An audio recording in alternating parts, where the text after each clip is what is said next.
শবে কদরের রাতের নামাজের কি নিয়ম? কয় রাকাত পড়বেন? প্রথম রাকাতে কোন সূরা পড়বেন, কতবার পড়বেন? দ্বিতীয় রাকাতে কোন সূরা পড়বেন, কত রাকাত পড়বেন? জানা আছে তো আপনাদের? জানা নাই? একজনও জানেন না? ইন্না লিল্লাহি ওয়া ইন্না ইলাইহি রাজিউন। হাজার হাজার মানুষের বিশাল সমাবেশ, আপনারা একজনও শবে কদর নামাজের নিয়ম জানেন না? এটা তো খুব খারাপ কথা ভাই, নিয়ম তো জানতে হবে। আচ্ছা আমি বলে দিচ্ছি, একটা দোয়া হাদিসে বর্ণিত হয়েছে, ইন্না লিল্লাহি ওয়া ইন্না ইলাইহি রাজিউন।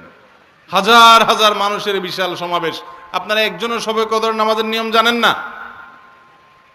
এটা তো খুব খারাপ কথা ভাই, নিয়ম তো জানতে হবে। আচ্ছা আমি বলে দিচ্ছি, শবে কদরের নামাজের নিয়ম হলো, অন্য যে কোনো নামাজ যেভাবে পড়েন শবে কদরের নামাজও একইভাবে পড়বেন। এই হলো শবে কদর নামাজের নিয়ম।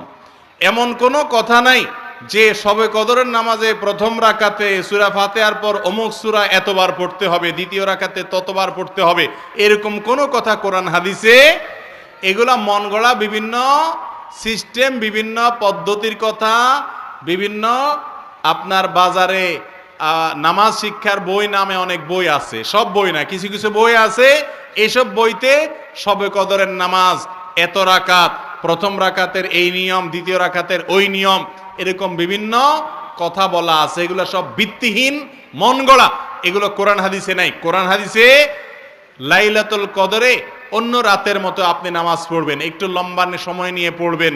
যে কোনো রাতের নামাজ, তাহাজ্জুদের নামাজ লম্বা সময় নিয়ে পড়তে হয়, দীর্ঘ রাকাত, দীর্ঘ রুকু, দীর্ঘ সিজদা, আস্তে আস্তে তেলাওয়াত, আস্তে আস্তে তাসবিহ, এবং সময় নিয়ে পড়বেন।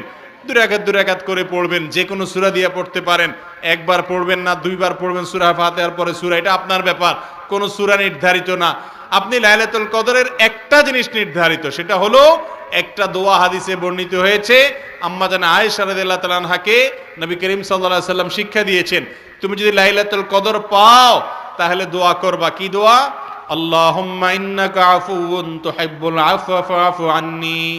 আল্লাহ আপনি ক্ষমাশীল, ক্ষমা করতে ভালোবাসেন, অতএব আমাকে ক্ষমা করে দেন। ক্ষমা করতে ভালোবাসেন, অতএব আমাকে ক্ষমা করে দেন। এই দোয়া পড়বেন লাইলাতুল কদরে। এছাড়া আল্লাহর কাছে যে কোনো দোয়া করবেন, দুই রাকাত করে নামাজ যতটুকু পারেন তৌফিকে কুল্লা পড়বেন। কোন সূরা কেরাত নিয়ম নির্ধারিত নাই, সারা রাত আপনি দোয়া করবেন, ইবাদত করবেন। আর এই শবে কদর পাওয়ার জন্য, শবে কদরের ইবাদতের আশায় রমজানের শেষ রাতের, শেষ 10 রাতের সবগুলোতে, বিশেষ করে বেজরগুলোতে বেশি বেশি করে করবেন। শুধু 27 তারিখকেই করবেন, অন্যগুলোতে ঘুমাবেন। এটা সুন্নাহ সম্মত লাইলাতুল কদরের তালাশ নয়।